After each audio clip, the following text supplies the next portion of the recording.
अगर आप भी चाहते हैं JM म्यूजिक के ऑडियो वीडियो सबसे पहले आप तक पहुंचे, तो लाल बटन को दबाकर चैनल को सब्सक्राइब जरूर करें डीजे संतोष राज वॉचिंग न भूलें।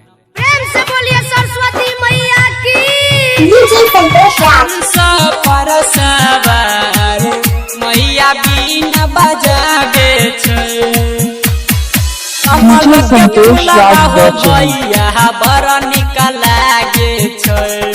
कमल के फूलबा हो भैया बड़ निक लागे छै। ओ भैया हंस पर सवार डीजे संतोष मैया राज बीना वॉचिंग बजाबे छै। ओ भैया हंस पर सवार मैया बीना बजाबे छै। कमल के फूलबा हो डीजे भैया संतोष राज बड़ वॉचिंग लागे छै। कमल के फूलबा हो भैया डीजे बड़ संतोष निक राज लागे छै।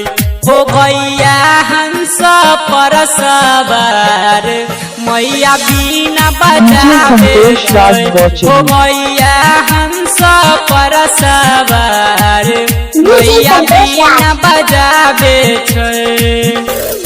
प्रेम से बोलिए सरस्वती मैया की।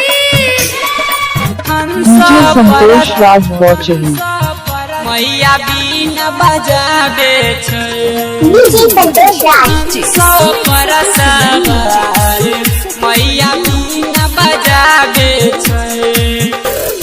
डीजे संतोष राज वॉचिंग पर बिंदिया बड़ा निक लागे माई के मोहनी डीजे संतोष मूर्तिया। राज माथे मुकुट शोभैला पर बिंदिया बड़ा निक लागे माई के मोहनी मूर्तिया। डीजे संतोष राज कुंडल वॉचिंग भैया बड़ा निक लागे छै। डीजे कानवा में संतोष राज कुंडल भैया बड़ा निक लागे छै।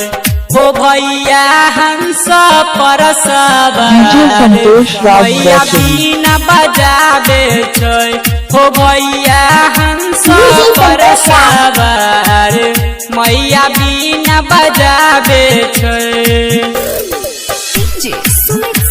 डीजे संतोष राज वॉचिंग JM म्यूजिक की प्रस्तुति। डीजे संतोष राज पर सवार मैया बीना बजाबे छै। मैया के रूप डीजे संतोष राज वॉचिंग जो रहो चल न पूजे सब मिलके भोरे भोर हो। डीजे संतोष मैया राज के रूप बड़ा लागे बीजो रहो चल न पूजे सब मिलके भोरे भोर हो। रोमन जी डीजे संतोष राज भैया वॉचिंग भजन गाबे छै। राइटर डीजे सोना संतोष राज कुमारी लिख के बताबे छै। ओ भैया हंस पर सवार मैया संतोष बीना राज वॉचिंग बजाबे छै। ओ भैया हंस पर डीजे संतोष सवार राज मैया बीना बजाबे छै। Planet recording studio.